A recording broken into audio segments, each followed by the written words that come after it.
একটি জনপ্রিয় প্রবাদ রয়েছে, নিজেকে বাঁচাতে হলে হুল ফুটিয়ে দাও শত্রুর মুখে, যাতে এক ঘুষিতেই কাত। বক্সিং শব্দটা শুনলে চোখের সামনে ভেসে ওঠে মোহাম্মদ আলীর কালজয়ী সেই চেহারা। বিশ্বব্যাপী ভীষণ জনপ্রিয় এই খেলাটি সারা বিশ্বে জনপ্রিয় হলেও বাংলাদেশে এখনও জনপ্রিয় হয়নি। তবে শখের বশে নয়, ইচ্ছা ও আগ্রহ থেকেই পেশাদার বক্সিংয়ে বাংলাদেশের প্রথম নারী হিসেবে নাম লিখিয়ে ইতিহাস গড়েছেন। দর্শক, রূপালী পডকাস্টে আমাদের সঙ্গে আছেন বক্সার তামান্না হক, হাতে আছি আমি আসাদুজ্জামান সজীব। তামান্না, আপনাকে স্বাগত জানাচ্ছি, আশা করি ভালো আছেন। জি আলহামদুলিল্লাহ, ধন্যবাদ আমাকে আমন্ত্রণ জানার জন্য। অবশ্যই অবশ্যই, আপনাকে অসংখ্য ধন্যবাদ আমাদের সঙ্গে যুক্ত হওয়ার জন্য। প্রথমেই আপনার ছোটবেলা থেকে একটু আমরা আসতে চাই যে আপনি একটা ব্যতিক্রম পেশার মাধ্যমে জীবনটাকে শুরু করেছেন। ছোটবেলা থেকে এই গল্পের শুরুটা আমরা একটু জানতে চাই আপনার কাছ থেকে। আচ্ছা, আমি আসলে অনেক রেস্ট্রিকশনের ভিতর বড় হয়েছি। তো দেখা গেছে যে আম্মু আব্বু স্কুলে নিয়ে যাওয়া নিয়ে আসা, মানে স্বাধীনতাটার যে একটা ব্যাপার থাকে, ফ্রিডম লাইফ। তো একটা বাচ্চা তো কখনো ওরকম ফ্রিডম লাইফ থাকে না, গার্ডিয়ান অবশ্যই তাকে ফলো করবে সব সময়। তো দেখা গেছে যে আমার সবসময় একটা মানে কি বলে ওটাকে, যে স্বাধীনতা এই জিনিসটা আমার কেন যেন পেতে ইচ্ছা করতো। আর একটু ডিফারেন্ট কিছুই আমার ভালো লাগতো, যেমন হচ্ছে খেলাধুলার ক্ষেত্রে এই যে বক্সিং, তারপর রেসলিং, এনিথিং। তো দেখা গেছে যে ওখান থেকেই আমার মানে দেখা যায় না যে ছোট সময় একটা বাচ্চা যেই জিনিসটা দেখে আসতেছে বা যেই জিনিসটা তার মাথায় কাজ করতেছে, ওটা কিন্তু খুব ভালোভাবে স্টাক হয়ে যায় তার ভিতর। ওটা কিন্তু সরানো আর সম্ভব হয় না। তো দেখা গেছে যে আমার ভিতরও মানে এই যে বক্সিং, ফাইট রিলেটেড যে স্পোর্টসগুলো আছে, ওই ব্যাপারটা একদম স্টাক হয়ে যায়। ওকে, আমি যদি একটু সহজ করে বলি যে স্বাভাবিকভাবেই মেয়ে যারা থাকে ছোটবেলা থেকে একটু রান্না করতে পছন্দ করে, একটু সাজাগোজা করতে পছন্দ করে, সেই জায়গা থেকে আপনার কেন পুতুল খেলে? হ্যাঁ, পুতুল খেলে। কেন মনে হলো যে আমি এইটাকেই মানে ভালোবাসতে শুরু করেছি বা এটাকেই আমি পছন্দ করছি? কেন, এটা কোন জায়গা থেকে আপনার মনে হলো? ওটা একদমই আমি যখন ক্লাস 2-3 তে পড়ি, 2-3-4-5, ওই সময় থেকে একটা ইচ্ছা যে আমি এরকম বক্সিং করতে চাই, একটু স্বাধীনভাবে চলবো। হ্যাঁ, আমি বক্সিং করতে চাই। মানে ওই স্ট্রেংথ পাওয়ারটা আমার খুব ভালো লাগতো, মানে আমাকে খুব অ্যাট্রাক্ট করতো ওটা। এখন আসলে জানি না, এটাই হয়তো ছিল ভাগ্যে, যার কারণে এই জিনিসটা আমাকে এত বেশি অ্যাট্রাক্ট করতো। কিন্তু অন্য স্পোর্টস লাইক ব্যাডমিন্টন, টেনিস, অনেক মেয়ের এগুলোতেও অনেক আগ্রহ থাকে। তো আমার বরাবরই কখনো ওইসব আগ্রহ ছিল না। স্বাভাবিকভাবেই একটা প্রশ্ন এটার পারপাসে চলে আসে যে আপনি সেই জায়গাতে পরিবারের সমর্থনটা কতটুকু পেয়েছিলেন যখন আপনি এই পেশায় যাবেন, এগুলো শিখবেন, আপনি চিন্তা ভাবনা করলেন, তখন পরিবার আপনাকে কিভাবে সাপোর্ট দিয়েছে? আমার আব্বুর খুব ইচ্ছা ছিল আমি আর্মি অফিসার হব। তো সে সবসময় আমাকে ছোটবেলা থেকেই ওই কথাগুলো বলে আসতো, সেনাবাহিনীর কথা, সেনাবাহিনীতে যোগদানের কথা। কিন্তু দেখা গেছে যে আমার চিন্তাধারাটা ছিল টোটালি ডিফারেন্ট। তো আমার ফ্যামিলি মনে করতো যে আমি যদি এইসব ইনভলভ হই, আমার পড়ালেখায় হ্যাসেল হবে, সমস্যা হবে, ক্ষতি হবে। আর একটা মেয়ে বক্সিং করবে, ইনজুরি হবে, এটা তো আসলেই কোনো ফিউচার নেই। তো মানে মেয়ে কেন এইদিকে এত ঝুঁকে যাচ্ছে? তো এটা আসলে কখনোই তো প্রশ্নই আসে না বলার যে তুমি বক্সিং করো। ওকে, সেই জায়গা থেকে পরিবারের বাধার মুখোমুখি আপনি হয়েছেন আমি যদি বলি। ওকে, আপনি শুধু পরিবার না, এর পাশাপাশি আপনি যে জায়গায় বড় হয়েছেন সেই আশেপাশের মানুষগুলো তো আপনাকে দেখেছে যে আপনি একটু ব্যতিক্রম ভাবে চিন্তা করছেন। ব্যতিক্রম ভাবে চিন্তা করেছি দেখেই দেখা গেছে যে অনেক কথা বলেছে, অনেক অপমান, অনেক ক্রিটিসাইজ। এগুলো আসলে তখন মনে হয়েছে যে এগুলো আমার জন্য একটা বাধা হয়ে দাঁড়াচ্ছে। আমি এগুলোতে ইটস বেটার আমি যদি এগুলোতে ফোকাস না করি, কারণ আসলে জীবনটা তো আমার। তো আমি বিশ্বাস করি যে কোনো মানুষ তার পছন্দকে যখন 100% প্রায়োরিটাইজ দেয়, সে ওটাতে সাকসেস হবে। ওকে, সেই জায়গা থেকে আপনি মনে করছেন যে আপনার যে ডিসিশনটা ছিল ওই সময় এটা একদম ঠিক ডিসিশন ছিল?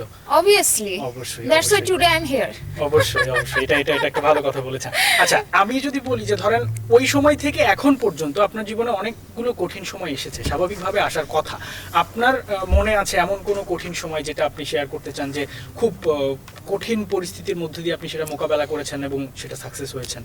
হ্যাঁ, আসলে সেটা হচ্ছে একটা বলি, সব তো দেখা যায় পাবলিকলি বলা যায় না। সো একটা বলা যায়, সেটা হচ্ছে আমি আমার গ্র্যান্ড প্যারেন্টসের কাছেই বেশিরভাগ সময় বড় হয়েছি। তো দেখা গেল যে আমার নানু যখন মারা গেল, তখন আমি সবই ছেড়ে দিই। আমার পড়াশোনা, আমার বক্সিং সবই ছেড়ে দিই। আর দেখা গেছে যে সে চলে যাওয়ার পর, আর তখন মানে আমি খুবই টিনেজ ছিলাম, আর সে চলে যাওয়ার পরে আমি বলতে গেলে যে 1 ইয়ার ট্রমার ভিতর ছিলাম। আমি একটা রুমের ভিতর বসে থাকতাম। দেখা গেছে যে আপনার আস্তে আস্তে আমার ওয়েট গেইন হয়ে যায়। তো দেখা গেছে আমার ওয়েট গেইন হতে হতে আমার ওয়েট গেইন হয়ে যায় 90 কেজি। তো এটা জাস্ট 1 বছরে এই মানে জীবনধারাতে এরকম হয়ে যায়। তো যখন আমার ওয়েট 90 কেজি হয়ে যায়, তো আমার অনেক মানে গাইনোলজিস্ট প্রবলেম দেখা যায়। তো তখন মানে ব্যাপারটা এমন ছিল যে এমন অনেক সময় গেছে যে আমি মাসের পর মাস বিছানায়। তো ওই সময়টা মানে লাস্ট টাইমে যখন আমি মানে ডক্টরের কাছে গেলাম, তো ডক্টর আমাকে বলল যে তামান্না, তুমি যদি বাঁচতে চাও জাস্ট ব্রিং ব্যাক ইউরসেলফ, এটা ছাড়া কোনো আদার অপশন নাই। তো তোমাকে বাঁচতে হবে, যদি বাঁচতে চাও। আর যদি মনে করো এই জীবনটাকেই তুমি মেনটেন করবা, তাহলে হয়তো ওই পৃথিবীর যেখানেই যাও না কেন তোমাকে মানে বাঁচানো সম্ভব হবে না।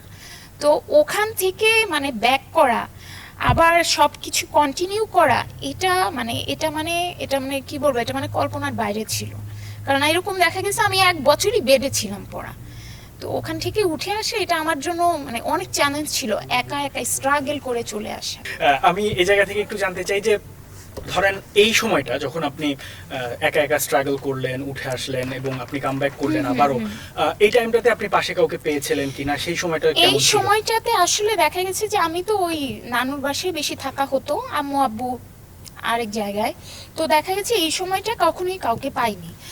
আর একটা কথা কি যে ফ্রেন্ডস বলতে কিছু নেই এখনকার সময়। তো দেখা গেছে আমার বেস্ট ফ্রেন্ড ছিল, তো আমার বেস্ট ফ্রেন্ডও আমাকে ওই সময় লিভ করে।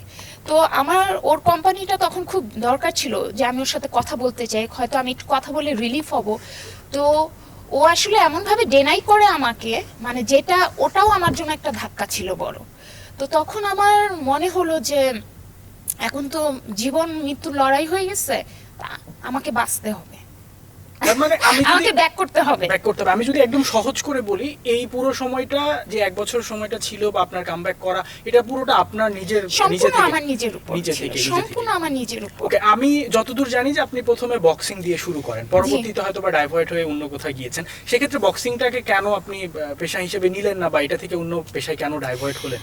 আসলে বক্সিংটা যখন আমি শুরু করি, মানে ওই ইয়ারটাই ছিল ফার্স্ট, এটা মনে হয় 2013-র কথা, ওটাই ফার্স্ট ইয়ার ছিল যে ওমেন বক্সিংটা স্টার্ট হয়েছে বাংলাদেশে।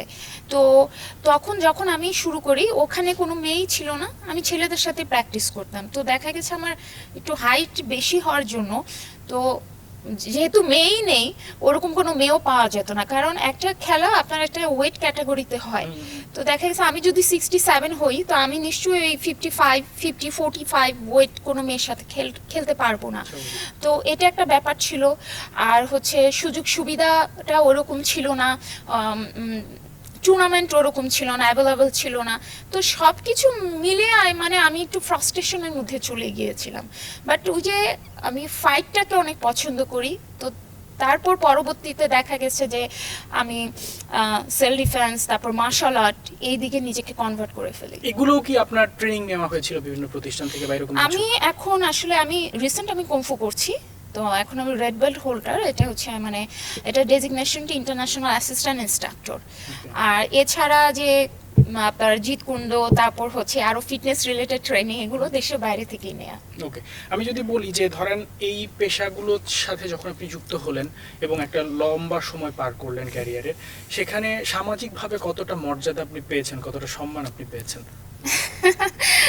ওই আমি যখন ব্যাক করি ওই লাইফটা থেকে, আমি যখন নিজেকে আবার ব্যাক করি, তো দেখা গেছে তখন আমার মাথায় ছিল যে আমার নিজের মানে আমি তো পুরো ধরতে গেলে জিরো তখন।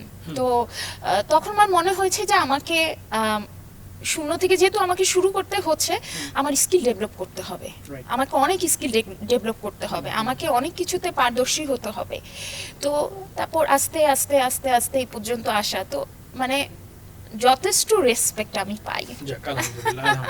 এটাই শুনতে যাচ্ছিলাম যে দিন শেষে একটা জায়গায় সম্মানের জায়গাটা। কারণ হচ্ছে যে আমার যে কাজগুলো, এগুলো খুবই মানে মানে কি বলে এগুলো সবই ফিজিক্যাল রিলেটেড। তো দেখা গেছে এগুলোকে ধরে রাখা, প্রতিদিন নিজেকে আবার রেডি করা, পরের দিনের জন্য নিজেকে রেডি করা, মানে এক একটা চ্যালেঞ্জকে উইন করা, তো এগুলো আসলে বাংলাদেশে এগুলো যেমন তেমন কথা না, এটা খুব ধৈর্যের ব্যাপার। অবশ্যই অবশ্যই। আচ্ছা, আমি আপনার কাছ থেকে একটু জানতে চাই যে এই যে বক্সিং বলি, ক্যারাটে বলি, এই সেক্টরগুলোতে বাংলাদেশের সম্ভাবনা কতটুকু আছে এবং এখানে বাংলাদেশের করার কি কি আছে যারা এটার সঙ্গে রিলেটেড আছেন, বিশেষ করে মেয়েদের ক্ষেত্রে? আচ্ছা, এখানে আসলে সম্ভাবনা আছে, কিছু ভুল মানে টিচিং এখানে হচ্ছে, অনেক সময়ই হচ্ছে। সো এগুলোকে আমাদের এই জন্যই ঠিক করতে হবে যেন আমরা ইন্টারন্যাশনাল স্টেজে গেলে আমরা যেন ওখানে মানে আমরা যেন অ্যাচিভমেন্ট নিয়ে আসতে পারি, আমাদের যেন ফেল হতে না হয়। তো দেখা গেছে এই জিনিসগুলো যদি আমাদের ঠিক করা যায়, তারপর হচ্ছে আমাদের ইন্টারন্যাশনাল ম্যাচগুলো যদি বাড়ানো যায়, শুধু এটা না প্রতিটা স্পোর্টসে, তো এখানে অনেক ট্যালেন্ট আছে, কিন্তু তাদেরকে রেস করে আনা এটা আসলে হচ্ছে না এখনো। তাদেরকে আসলে রেস করতে হবে, সুযোগ দিতে হবে। আমি হয়তো আমার নিজের তাগিদে জিত ধরে চলে এসেছি, এখন সবার পক্ষে এত ধৈর্য এগুলো হয় না, তখন মনে হয় যা ছেড়ে দিই। আরেকটা ব্যাপার সেটা হচ্ছে যে আপনি তো মোটামুটি অল্প বয়স থেকে একটা জনপ্রিয়তা পেয়ে গেছেন, সে জায়গা থেকে আপনার জীবনটা কতটুকু সহজ হয়েছে বা এটাকে কতটুকু উপভোগ করছেন এই জনপ্রিয়তাটাকে? এটা আসলে আমি মানে বক্সিংয়ে যাওয়ার পরে আমার প্রথম ইন্টারভিউটা হয় প্রথম আলোতে, পরপর দুইবারই প্রথম আলোতে ইন্টারভিউ হয়। তো ওটা ছিল আমার জন্য কি বলবো, এটা মানে মানে একটা সারপ্রাইজ ছিল আমার জন্য। তো ওই প্রথম আলোতে দেখা গেছে যে আমার ইন্টারভিউটা হওয়ার পরেই তো দেখা গেছে যারা খুব বলছিল আমাকে নিয়ে, অনেক ক্রিটিসাইজ, অনেক বাধা, তাদের মুখটা কেন জানি শাটডাউন হয়ে যায়। এটা মজার ব্যাপার ছিল। এটা খুবই মজার ব্যাপার। এমনিতে এই যে পরিচিতি পাওয়ার পরে যে সুবিধাগুলো পেলেন বা এটাকে কতটুকু আপনি এনজয় করছিলেন, একদম সহজ করে যদি বলি আমি? মানে আমি ইন্সপায়ার হতাম, ইভেন এখনো আমি ইন্সপায়ার হচ্ছি, যার জন্য ওই ইন্সপায়ারেশনের জন্যই কিন্তু মানে স্পিড আমি ধরে রাখতে পারছি, আমি এখনো এগিয়ে যেতে পারছি, এটাই আমার সবচেয়ে মানে বড় পাওয়া। আচ্ছা, একটা বিষয় চলে আসে স্বাভাবিকভাবেই আমাদের দেশের প্রেক্ষাপটে যে একটা সাইকোলজিতে একটা জিনিস কাজই করে যে নারীরা হয়তো সেভ না, বেশি রাত হয়ে গেলে বাসায় ফেরা তার জন্য একটু ডিফিকাল্ট, এমন কিছু জায়গা আছে যেখানে যাওয়া যাবে না। তো এই রকম পরিবেশ পরিস্থিতি আপনি ফেস করেছেন কিনা? যেহেতু আপনি একজন বক্সার, আপনি আরো মার্শাল আর্ট জানেন, সেই রকম পরিস্থিতি ফেস করেছেন কিনা বা এটা মোকাবেলা কিভাবে করেছেন যদি করে থাকেন এরকম পরিস্থিতি ফেস? আসলে এরকম পরিস্থিতি ফেস আমাকে মনে হয় একবার করতে হয়েছিল। তো মানে ওটা হচ্ছে আমি একটু অ্যাবসেন্ট মাইন্ডে ছিলাম, তো আমি একটু লেট করে জিম থেকে বের হয়েছি, সেদিন নিজে ওয়ার্কআউট করছিলাম, লেট করে বের হয়েছি। তো আমার দেখা গেছে রাস্তাটা ছিল যে মগবাজার থেকে ধানমন্ডি যাব, তো দেখা গেছে আমি মানে মেইন রোড দিয়ে না গিয়ে আমি রমনার ওখান দিয়ে যাচ্ছিলাম, ইন্টারকন্টিনেন্টাল সাইড দিয়ে ওখান দিয়ে যাচ্ছিলাম। তো ওই মুহূর্তে দেখা গেছে যে হঠাৎ করেই প্রায় 4 জন ছেলে সামনের দিকে চলে যায়, পিছনে আরো 3-4 জন থাকে। তো আমি যখন দেখি যে ওরা অলরেডি আমাকে ফলো করছে, যখন আমার বোঝা হয়ে গেল, তো ওই সময়টা কিন্তু আমি মানে বক্সিং ছাড়া আর কিছুই জানতাম না। তো কিছুই জানতাম না। আর সেলফ ডিফেন্স, আমি আসতেছি এটাতে, আবার সেলফ ডিফেন্সটা এমন একটা ব্যাপার যে আমাকে সব সময় যে জোর খাটাতে হবে, সব সময় ফাইট করতে হবে সেটা কিন্তু না, এখানে টেকনিক অনেক বিশাল একটা ব্যাপার। তো ওই মুহূর্তে আমি কি করলাম, যেহেতু রাস্তা নীরব হয়ে গেছে, আমি তাদের সাথে পারবো না ওই সময়টা, তো আমার তখন বক্সিং ছাড়া কিছুই জানা নেই। তো আমি তখন কি করলাম, রাস্তার মাঝখানে চলে গেলাম, জাস্ট রাস্তার মাঝখানে দাঁড়ানো। তো গাড়ি আসতেছে, চলে যাচ্ছে, মানে কোনো গাড়ি থামছে না। তো হঠাৎ করে একটা সিএনজি থামলো, তখন সিএনজিকে আমি বললাম যে আমাকে একটু বাসায় নিয়ে যান, আমি খুব বিপদে আছি, আমাকে ফলো করছে, আমাকে একটু বাসায় নিয়ে যান। তো তখন ওই সিএনজি আর আমাকে বাসায় নিয়ে গেল। তার মানে ওখানে ফাইট কিছু হয় নাই? না, ওখানে কোনো ফাইট হয়নি, কারণ এটাই বললাম যে আমি সেফটি মেনটেন করিনি সেদিন। আমার উচিত হয়নি যে রাত্রেবেলা ওই রোডটাকে চুজ করা। তো সেলফ ডিফেন্সটা এমন না যে আমি সবকিছু জানি, ঠিক আছে আমি র্যান্ডম চলাফেরা করব, হু কেয়ারস হওয়া যাবে না, আমাকে অবশ্যই সেফটি মেনটেন করতে হবে। অবশ্যই অবশ্যই। আমরা বর্তমান সময়ে যেটা খুব বেশি দেখি যে ধরেন অনেক সমালোচনার মুখোমুখি হতে হয়। একটা সময় ছিল যখন সোশ্যাল মিডিয়া এত অ্যাক্টিভ ছিল না, তখন হয়তো বা পাড়া প্রতিবেশী বা আত্মীয় স্বজনের মধ্যে সীমাবদ্ধ ছিল এই সমালোচনার বিষয়টা। তবে সোশ্যাল মিডিয়া আসার পরে এইটা যখন আপনার কাজগুলো সোশ্যাল মিডিয়াতে যাচ্ছে, সেটা নিয়ে আপনাকে অনেক অনেক কিছু অবশ্যই ফেস করতে হয়, সেগুলো কিভাবে মোকাবেলা করেন? আসলে দেখা গেছে যে মানে আমার যখন কোনো ইন্টারভিউ পাবলিশ হয় ওই ম্যাক্সিমামই অনেক বুলিং থাকে, তো আমি আসলে এগুলোর অ্যান্সার দিতে যাই না, কারণ আমি মনে করি যে একটা মানুষ যখন কারো পক্ষে যেতে পারে না তখনই তাকে নিয়ে বুলিং করে, তখনই তাকে নিয়ে একটা কটু কথা বলে। তো দেখা যায় যে এগুলোর বিরুদ্ধে আমাদের আসলে মানে আইনের ব্যবস্থা করা উচিত, কিন্তু আমি এগুলো টোটালি কেয়ার করি না। স্বাভাবিকভাবেই একটা জানার কথা অনেকেরই থাকবে যে আপনি একজন বক্সার, আপনি কোন বক্সারকে ফলো করেন বা আপনার কাকে ভাল লাগে, কে আপনার ইন্সপিরেশন? আচ্ছা, আমি যখন বক্সিং শুরু করি, যখন ছিলাম তখন আমার হচ্ছে লায়লা আলী, মাইক টাইসন দুইজনকে ভালো লাগতো। ওকে, মানে এখন কি সেটা ভালো লাগার মানুষ না না, আছে? অবশ্যই আছে, যেহেতু ওখান থেকেই বক্সিং দিয়ে সব শুরু। কিন্তু দেখা গেছে যে এখন তো আর বক্সিং এ নেই, এরকম আসলে অনেক আইকন লাইফে আছে, এদের দেখে কিন্তু আমরা ইন্সপায়ার হই, এদের দেখে চিন্তা করি যে এই জিনিসটা করব, ভালো লাগা কাজ করে, এটাই আর কি। বুঝতে পেরেছি। আমরা আরেকটা জিনিস একটু ক্লিয়ার করি, আপনি যদি আমি সহজ করে বলি, আপনি একজন ট্রেনার হিসেবে আছেন, একজন জিম ট্রেনার হিসেবে আছেন। হ্যাঁ হ্যাঁ, ফিটনেস ইনস্ট্রাক্টর হিসেবে আছেন।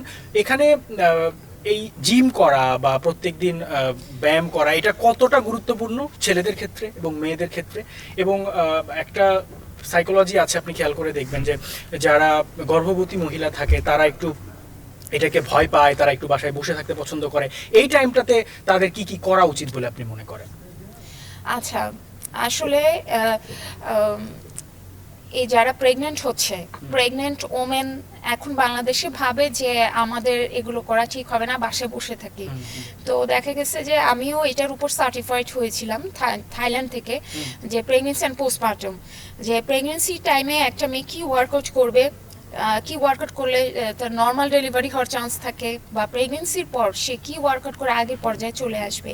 তো দেখা গেছে বাইরের কথা তো সম্পূর্ণই আলাদা, তারা যে কোনো মানে এই অবস্থায় তারা ওয়ার্কআউট করে যাচ্ছে। তো এখন আসলে বাংলাদেশে এই জিনিসটা হচ্ছে না দেখেই আমাদের কিন্তু প্রচুর সিজারে চলে যাচ্ছে।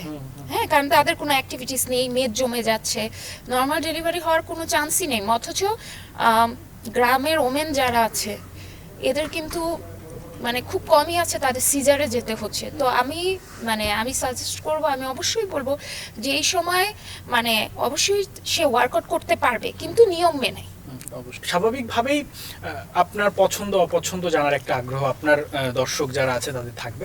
সে জায়গা থেকে একটু জানতে চাই যে আপনার পছন্দের নায়ককে বাংলাদেশে এবং বাংলাদেশের বাহিরে? আচ্ছা, বাংলাদেশে কেউ নেই, আমার ছোট সময় থেকে সালমান খানকে ভালো লাগে, এখনো সালমান খানই আছে। আচ্ছা, সেক্ষেত্রে যদি বলি যে নায়িকার লিস্টে কে আছে যে আপনার ভালো লাগে এরকম? আচ্ছা, নায়িকার লিস্টে ভালো লাগে অ্যাঞ্জেলিনা জলি আর বিপাশা বাসু। ওকে, আপনার পছন্দের খাবারের কথা যদি বলি, যেহেতু আপনি ট্রেনিং করাচ্ছেন, আপনার খাবারে অবশ্যই ডায়েট মেনটেন করতে হয়, হ্যাঁ, অবশ্যই। সেক্ষেত্রে চিট মিলে আপনি কোন খাবারটা খুব বেশি পছন্দ করে থাকেন? আচ্ছা, চিট মিলে দেখা যায় যে আমার চিকেনটাই বেশি ভালো লাগে, চিকেন গ্রিল, চিকেন ফ্রাই, এইসব।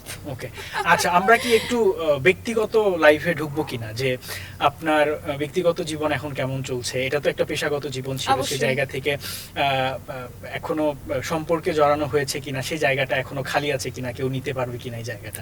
আসলে এই সম্পর্কে জড়ানো, তারপর বিয়ে, এইসব আসলে এখনো আমি শিওর না, এখনো এটা 50-50 চান্স। দেখা গেছে বিয়ে করতেও পারি, নাও করতে পারি, আর বিয়েই করতে হবে এমন কোনো কথা না। কারণ জীবনে আমি মনে করি জীবনে অনেক কাজ আছে একটা মেয়ের, আর অনেক মানে তারও কিছু সমাজকে দেওয়ার আছে। তো বিয়ে করেই হ্যাপি হইতে হবে এমন কোনো কথা। আচ্ছা, এই যে দেওয়ার আছে বা অনেক কাজ করার আছে, ঠিক আছে, আমি এগ্রি করলাম, বাট এটা বিয়ে করলে কি সম্ভব না? মানে না, বিয়ে করলে দেখা যায় ডিস্ট্র্যাক্ট হওয়ার পসিবিলিটি 99% থাকে। তখন একটা রেসপন্সিবিলিটি চলে আসে, ফ্যামিলিকে বেশি টাইম দিতে হয়, তখন আসলে নিজের ফোকাসটা কমে যায়। আমি যেটা মানে মনে করি, এটা আমার অপিনিয়ন। ওকে, সেক্ষেত্রে তামান্না হক যদি পছন্দ করে বা ইন ফিউচার বিয়ের কথা চিন্তা করে, কেমন ছেলেকে পছন্দ করবে, কেমন হতে হবে, কেমন ক্রাইটেরিয়া থাকতে হবে সেই ছেলের মধ্যে? অনেক মানে হাম্বল থাকতে হবে ফার্স্ট অফ অল। ওকে, আর কিছু অ্যাড হবে এর পাশাপাশি? যদি আমি বলি যে ধরেন একটা কমন প্রশ্ন থাকে যে সেই ছেলের এই পরিমাণের একটা ইনকাম থাকতে হবে, এরকম কোনো চিন্তা ভাবনা আপনার আছে কিনা? না, আমি যাকে চুজ করবো অবশ্যই সে বেকার হবে না। বেকার হবে না, সেটার আমরা রেঞ্জটা যদি একটু জানতে চাই যে তোমার চিন্তা করছে যে এই পরিমাণের একটা না না, range। ওইটা ওরকম কোনো ডিমান্ড নেই। আর একটা স্মার্ট ছেলে, সে অবশ্যই তার ইনকাম ভালোই হবে, নট ব্যাড। তাহলে এখান থেকে একটা প্রশ্ন স্বাভাবিকভাবে চলে আসে যে প্রেমের প্রস্তাব এখন পর্যন্ত কতগুলো পেয়েছেন, আর প্রেমের প্রস্তাব পেতে মানুষ ভয় পায় কিনা, মানে আপনাকে দিতে ভয় পায় কিনা আপনার কাছে আমার এসে? মনে হয় দিতেই ভয় পায়, কারণ প্রেমের প্রস্তাব তো পাই না। খুব বেশি পান না না না এটা তো কষ্টের না ব্যাপার। না, আপনি আমার কোনো কষ্ট নেই। এটা পেতে চান, আপনি পেতে না চান? না, ঠিক আছে, আমি এভাবে ভালো আছি। ওকে, সেক্ষেত্রে আরেকটা বিষয়, আমরা এখান থেকে একটু বের হয়ে যাই যে আপনি যদি বক্সার না হতেন বা ধরেন এই ফিটনেস এ না থাকতেন, এই ইন্ডাস্ট্রিতে না থাকতেন, সেক্ষেত্রে আপনি কোন পেশাটাকে আপনার পেশা হিসেবে গ্রহণ করতেন বা ওই কোনটা যে ভালো আমার লাগার? আপুর ইচ্ছা ছিল আমি আর্মিতে যোগদান করবো, আর্মি অফিসার হব, হয়তো তখন আর্মি অফিসারই হতাম। Army officer. স্বাভাবিকভাবে আপনি পেশাগত কারণে বিভিন্ন জায়গায় যেতে হয়, তো রাস্তাঘাটে যখন চলাফেরা করেন মানুষ একটু আর চোখে তাকায় কিনা, বা সেটাকে আপনি কিভাবে ফেস করেন, সেটাকে কিভাবে ইগনোর করেন? হ্যাঁ, এটা আসলে সব সময়ই হয়। দেখা যায় যে মানে হেয়ার কালারের জন্য অনেকে অনেকভাবে অনেক লোকে দেখে। তো মানে আমি কি করি, দেখা যাচ্ছে যে মানে হাতাহাতি হওয়ার আগে আমিও একটা লুকস দিয়ে তাকিয়ে থাকি। তো তখন দেখা যায় যে সে বুঝতে পারে যে আমি তাকে মানে কিছু একটা বলতে চাচ্ছি, বা আমি তার এই অ্যাটিটিউডে আমি হয়তো ক্ষিপ্ত হয়ে যাচ্ছি।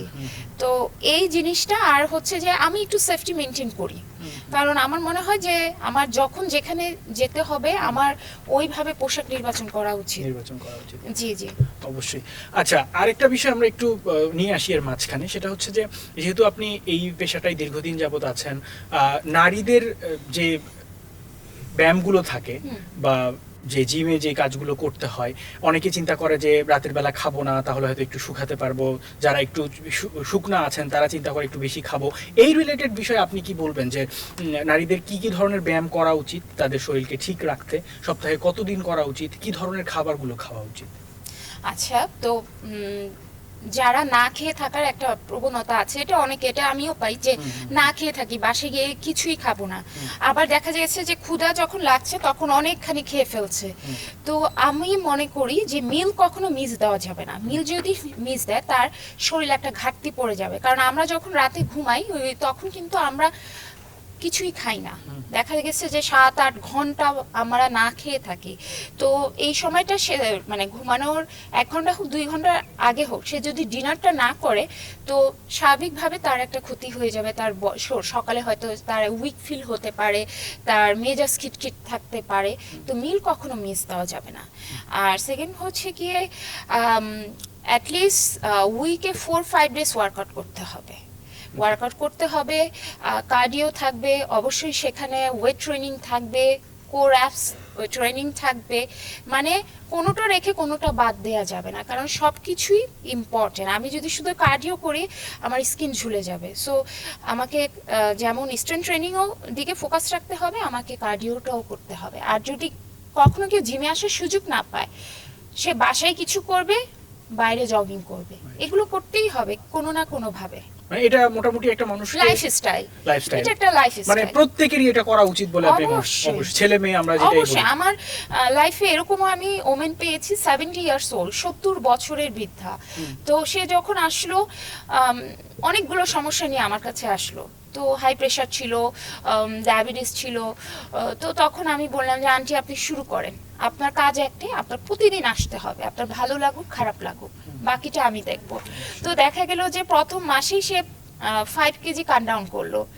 তখন আমি জিজ্ঞেস করলাম আপনার প্রেশারের কি অবস্থা, সে বললো আমার প্রেশার এখন নর্মাল। তো তার দিন যত যাচ্ছিল তার প্রবলেমগুলো সলভ হচ্ছিল। তো এখন সে পুরোই ফিট।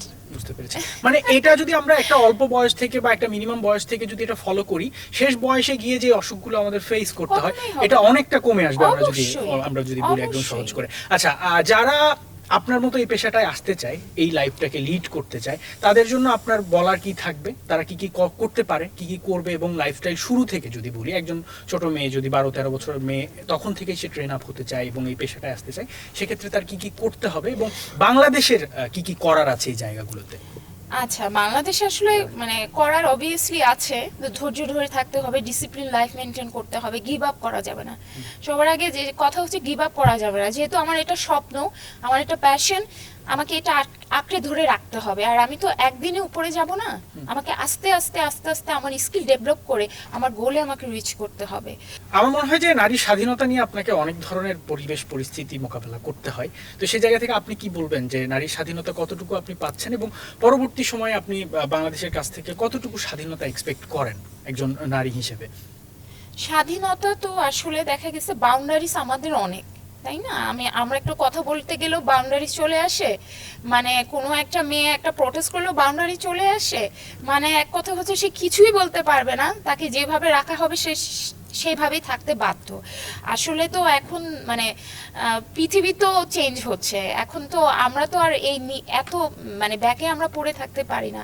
তবে স্বাধীনতা আসলে আমি বলবো যে পোশাকের স্বাধীনতা যদি বলি, ঠিক আছে, আমাদের যেহেতু মুসলিম মেজরিটি কান্ট্রি, আমি তো চাইলেই দেখা গেছে সব জায়গায় সব কিছু ক্যারি করতে পারবো না, তাই না? আমাকে সেফটিটাও মেনটেন করতে হবে।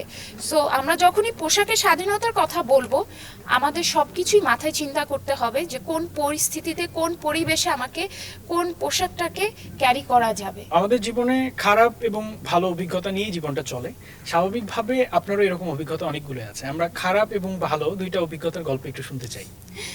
আচ্ছা, খারাপ অভিজ্ঞতাটাই আগে শেয়ার করি। সেটা হচ্ছে আমার বাসায় অ্যাটাক করা হয় 2022-এ। মানে আপনার গ্রামের বাসায়? না, হ্যাঁ, আমি আর home district Kachukhet cantonment, so আমরা লোকালি ওখানে। তো অ্যাটাকটা হচ্ছে বিল্ডার্স কোম্পানি করে, তাদেরকে আমরা দিয়েছিলাম বাড়ির জন্য। তো দেখা গেছে ওরা সময় মতো হ্যান্ড ওভার করে না, তো তখন দেখা যায় যে ওরা চায় যে ওরা জোর খাটিয়ে পুরো বাড়িটাকে দখল করবে। তো আমার তো দেখা গেছে কোনো ভাই নেই, আমি আমার ছোট বোন।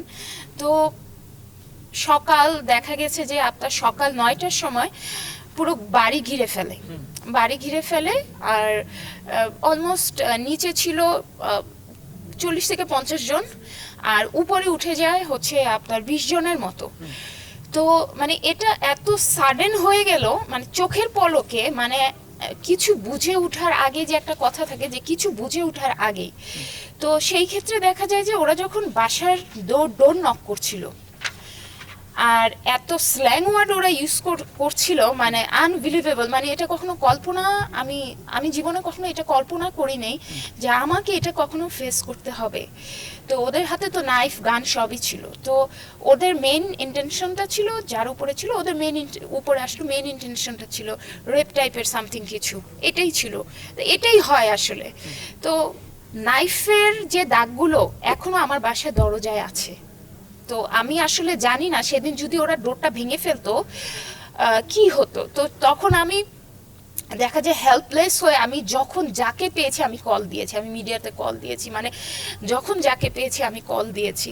তারপর মানে থানায় আমরা কল দিলাম, থানা থেকে কেউ আসেনি, ওই মুহূর্তে কেউই আসেনি থানা থেকে। তো দেখা গেছে এটা সব মানে পুরোটাই একটা মানে প্রি প্ল্যান ছিল, যেটা আমরা জানতাম না।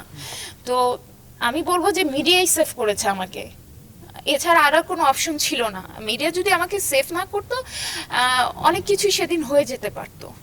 তো এইটা যখনই আমি মনে করি, মানে এটা একটা ভয়ঙ্কর ঘটনা। আসলে একটা মেয়ে যখন এরকম পরিস্থিতিতে পড়ে, ওই মুহূর্তটা যে কি থাকে, এটা আসলে মানে আল্লাহ মাফ করুক, এটা মানে আমার শত্রুরও যেন না হয় এই মুহূর্তটা।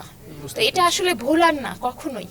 স্বাভাবিক, আমরা হয়তো গল্প শুনে এটা থেকে খুব বেশি রিয়েলাইজ করতে পারবো না, বাট যারা এই জিনিসটা ফেস করে অন দ্য স্পটে থেকে, তারা এটাকে খুব বেশি। হ্যাঁ, আর ওরা সে তখন আমাদের বাসার ইলেকট্রিসিটি কেটে দেয়, ইন্টারনেটের লাইন বন্ধ করে দেয়, জাস্ট মানে যা যা করার দরকার ওরা সবই করেছে। মানে ওই সময়টা আপনার জন্য একটা ভয়ানক সময় ছিল। আমি যদি অবশ্যই, কারণ পুরো বাড়িটা ঘিরে ফেলেছে আর উপরে 20-30 জন, জাস্ট ওরা ডোরটাকে ভাঙবে, আর তারপর যদি ভেঙেই ফেলতো আমি জানি না তারপরে কি হতো আসলে। আমরা খারাপ একটা স্মৃতির কথা শুনলাম, আমরা একটু তামান্না হকের একটা এই জীবন পর্যন্ত, এখন পর্যন্ত একটা ভালো স্মৃতির কথা শুনি, যেটা তামান্না হক সারা জীবন মনে রেখেছে।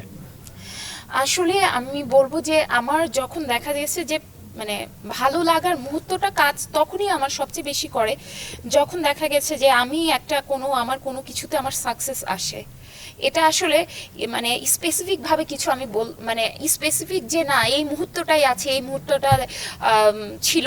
আমি মনে করি যে আমি বাংলাদেশে যদি ইন্টারন্যাশনাল একটা অ্যাচিভমেন্ট নিয়ে আসতে পারি, তো আমার মনে হয় ওটার থেকে আর বড় ভালো লাগার মুহূর্ত হবে না। তামান্না হক নিজেকে আগামী 5 বছর পরে কোথায় দেখতে চায়? অবশ্যই ইন্টারন্যাশনাল স্টেজে দেখতে চাই। 5 বছর লাগবে না, যদি বেঁচে থাকি এর আগে ইনশাআল্লাহ। হয়ে যাবে। ইনশাআল্লাহ ইনশাআল্লাহ আমরা দোয়া করি। আরো অনেক কিছু জানার ছিল, বাট আমরা সময় স্বল্পতার জন্য হয়তোবা পারছি না। একটু শেষ মুহূর্তে যদি বলি যে আমাদের দর্শক যারা আছেন তাদের উদ্দেশ্যে কি বলবে? আচ্ছা, যেটা হচ্ছে যে নারীদেরই বলি, যেহেতু আমি নারী, জীবনে এগিয়ে যেতে হবে। কারো কে কি বললো, কোনো নেগেটিভ কথাকে কানে দেওয়া যাবে না। নিজের স্বপ্নকে বাস্তবায়ন করতে হবে। আর হ্যাঁ, অবশ্যই নিজের পায়ে দাঁড়াতে হবে, অন্যের উপর ডিপেন্ডেন্ট হওয়া যাবে না। এখন সে অনেকে ভাবে যে বিয়ের পর হাজব্যান্ড সব দেখবে, যে নো, নিজের আইডেন্টিটি থাকতে হবে একটা। নিজের যখন একটা আইডেন্টিটি হবে, সবাই তখন তাকে রেসপেক্ট করবে, মূল্যায়ন করবে। রূপালী বাংলাদেশকে ধন্যবাদ আমাকে আমন্ত্রণ করার জন্য। আর যারা এই অনুষ্ঠানটি দেখছেন, দর্শকদেরও অনেক অনেক ধন্যবাদ। দর্শক, এই ছিল আজকে আমাদের রূপালী পডকাস্টে। পরবর্তীতে নতুন কোনো অতিথিকে নিয়ে আবারও হাজির হব আপনাদের সামনে। সেই পর্যন্ত সবাই ভালো থাকবেন, সুস্থ থাকবেন, অবশ্যই রূপালী পডকাস্টের সঙ্গেই থাকবেন।